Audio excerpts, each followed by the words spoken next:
Bismillahirrahmanirrahim. Assalamualaikum warahmatullahi wabarakatuh.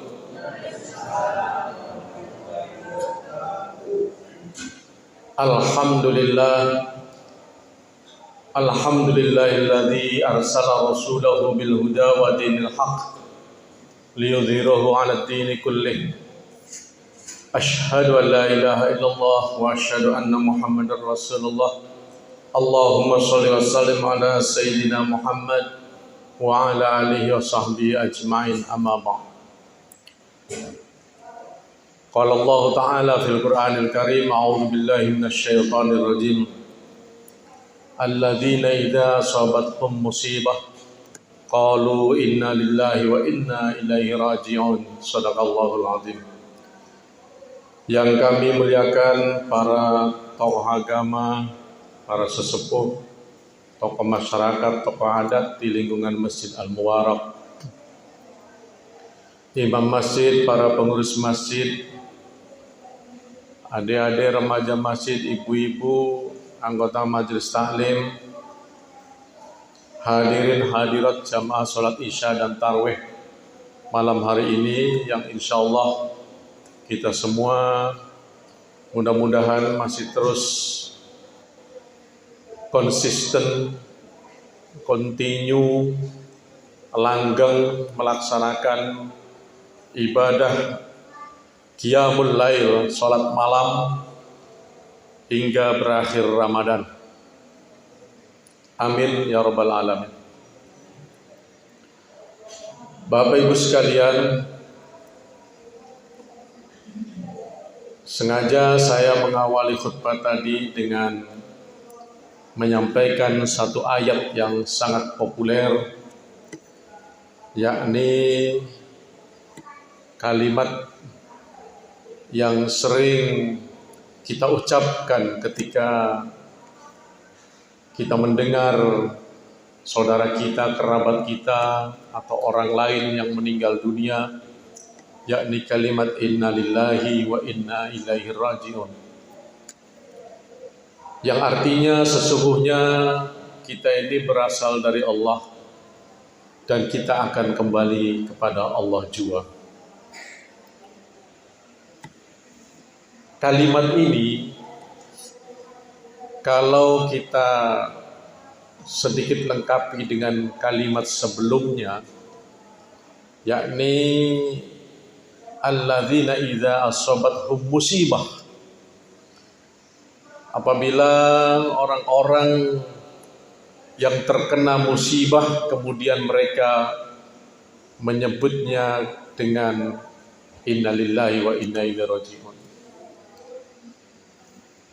Ini sebenarnya kalimat ini bukan hanya kita ucapkan ketika mendengarkan ada orang yang meninggal dunia, tetapi semua musibah, mendengar musibah apapun, kita disunahkan untuk mengucapkan kalimat ini.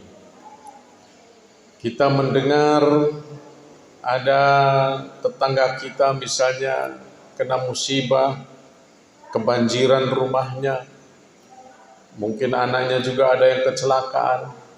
Ini tidak minta ya, cuma ini contoh. Itu boleh kita mengucapkannya dengan innalillahi wa inna ilaihi raji'un. Dan lebih-lebih bagi musibah yang meninggal dunia, tentu ini sudah sangat populer.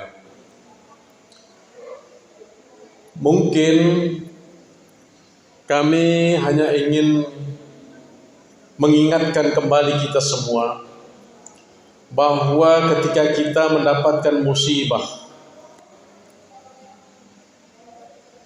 kita hendaknya minta pertolongan kepada Allah. Bagaimana caranya? Ada ayat lain, wasta'inu bis sabri was shalah. Jadikanlah sabar dan sholat sebagai penolongmu. Ini untuk menolong apa saja, baik menolong ketika kita terkena musibah, baik menolong ketika saudara kita terkena musibah, maupun kita membutuhkan hal-hal lain yang kita tidak mampu meraihnya, maka kita dianjurkan untuk minta pertolongan kepada Allah, pertama dengan bersabar, dan yang kedua dengan sholat. Ini ayat ini luar biasa, Pak, karena saya pernah mengalaminya ketika satu kali terkena musibah. Kita bingung, sakit. Kebetulan saya sakit, berdua istri tiba-tiba mendadak. Dan pernah di satu kampung dijauhi oleh orang kampung, tidak ada yang menengok. Karena disebarkan kena penyakit menular. Jadi takut semua orang satu kampung. Baru parah musibahnya, Pak. Lumpuh kami berdua. Wallahu a'lam penyebabnya apa. Tapi saya teringat ayat ini, kemudian saya kasih tahu istri saya, mari kita sembuhkan dengan ayat ini. Caranya kita sabar, jangan mengeluh,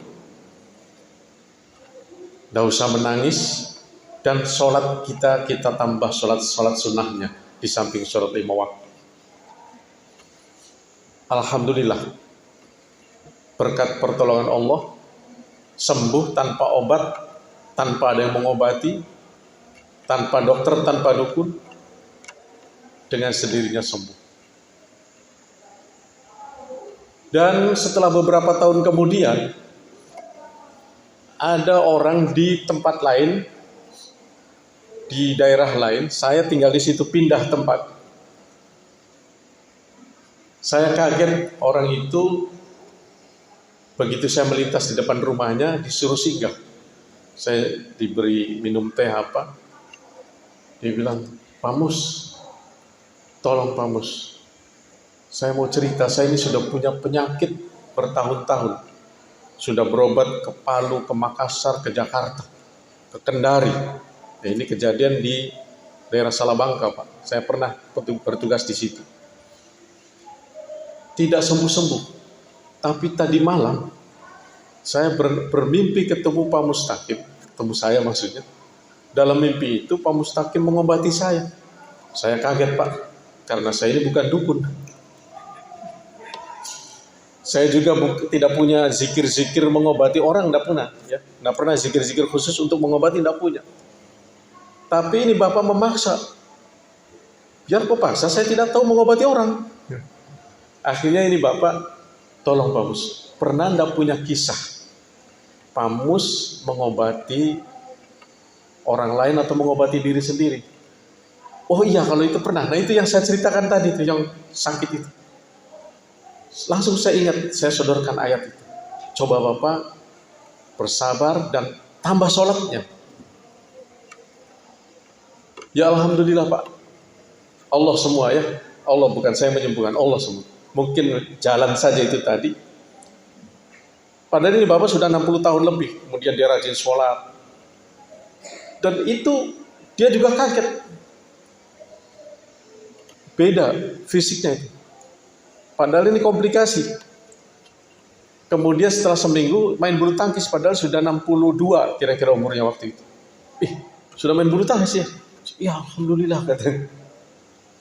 Jadi dia tambah yakin.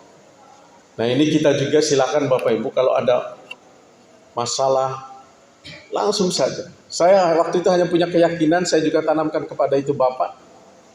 Satu keyakinan, mintalah kepada Allah. Toh hakikatnya Allah sedang menguji kita. Jadi bisa kita minta langsung.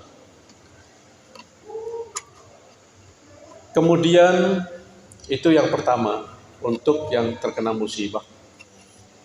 Yang innalillahi wa inna ilaihi raji'un, yang sering kita baca untuk meninggal dunia juga ini bisa mengingatkan kita bahwa kita Bapak Ibu, ketika ada saudara kita yang sudah duluan dipanggil oleh Allah, bagus juga kita merasa dalam hati kita, kapan giliran saya. Ketika kita merasa seperti itu, insya Allah kita akan berusaha menyiapkan bekal. Ya Allah, jangan-jangan nanti bulan depan saya, jangan-jangan tahun depan saya, kan begitu. Itu efeknya sangat luar biasa. Aqyasun nasi aktsaruhum dzikran lil mauti wasti'dadan lahumul aqyas, kata Rasulullah. Orang yang cerdas itu sebenarnya bukanlah yang banyak titelnya, bukanlah yang banyak kekayaannya, bukanlah orang hebat-hebat yang banyak jabatannya. Kata Nabi, orang yang cerdas itu adalah orang yang selalu ingat kepada kematian dan ia selalu berusaha mempersiapkan diri untuk menghadapinya. Kenapa dikatakan oleh Rasulullah sebagai orang yang cerdas? Karena dia mengerti hakikat hidup yang sesungguhnya. Inna lillahi wa inna ilaihi raji'un. Kita berasal dari Allah, diciptakan oleh Allah, dan kita akan kembali kepada Allah. Untuk menghadap Allah kita siapkan bekal. Simple sebenarnya hidup ini. Ini juga Bapak Ibu, ayat ini mengandung, kalau dikatakan sebagai way of life boleh ya, tujuan hidup kita. Kita akan menghadap Allah Subhanahu wa Ta'ala. Maka dari itu, karena kita akan menghadap Allah Subhanahu wa Ta'ala, apa nih yang harus kita siapkan, bekal-bekal apa saja? Salah satunya, mari di akhir Ramadan ini kami mengajak Bapak Ibu, ini kita doakan mudah-mudahan yang malam ini tidak hadir, mereka tetap bisa sholat tarawih di rumahnya. Amin. Karena sebenarnya sebagian belahan dunia yang umat Islamnya banyak, mayoritas di belahan-belahan dunia lain, itu punya fenomena yang terbalik dengan negara kita. Kalau di negara kita, di daerah kita, saya kebetulan juga keliling ceramah tarawih nih. Memang pada malam-malam pertama full rata-rata. Tapi mulai pertengahan makin berkurang. Saya nanya, di sini full enggak Bang waktu pertama ya? Full. Jamaahnya full Pak? Full ya? Nah, bener kan? Makin berkurang. Cuma kita berhusnuzon, berprasangka baik, mudah-mudahan tetap melaksanakan tarawih di rumah. Nah, padahal di belahan lain itu justru sebaliknya Pak, fenomenanya. Waktu pertama ini enggak terlalu full. Tapi makin hari makin full dan menjelang akhir tambah full. Kenapa? Karena mereka tahu bahwa salah satu hakikatnya Ramadan ini menjadi bulan yang mulia. Itu adalah diantaranya karena ada satu malam di dalam bulan suci Ramadan yang bernama Lailatul Qadar, dan itu mereka berebut Lailatul Qadar. Untuk bekal akhirat, bayangkan khairum min alfi syahrin, satu malam tapi lebih baik daripada 1000 bulan. Kapan lagi kita bisa dapatkan? Kalau kita pada malam itu qiyamul lail, sholat tarawih, sholat tahajud, baca Quran, silaturahim, atau amal-amalan baik lainnya, pas kena maka kita dicatat telah melaksanakan amalan-amalan tadi selama 1000 bulan. Masya Allah, luar biasa. Kenapa seperti ini? Karena inilah rahmat dan kasih sayang Allah. Dan inilah memang cara kita untuk bertaubat kepada Allah. Bagaimana memperbanyak amalan-amalan baik untuk bisa menutupi amalan-amalan buruk kita. Karena kadang-kadang, mohon maaf, kita juga melakukan dosa-dosa yang susah ditutupi. Dan ketika dosa-dosa kita kepada sesama manusia, kita juga harus saling memaafkan satu sama lain. Bapak Ibu hadirin sekalian, inilah yang dapat kami sampaikan. Sudah kurang lebih 15 menit. Jadi mohon maaf apabila ada yang kurang berkenan. Terima kasih atas perhatiannya. Mudah-mudahan bisa dipahami dan meskipun sedikit bisa mengingatkan kita semua, terutama mengingatkan diri pribadi saya untuk mari mempersiapkan diri berbekal sebanyak-banyaknya untuk menghadapi akhirat. Terima kasih. Billahi taufiq wal hidayah. Assalamualaikum warahmatullahi wabarakatuh.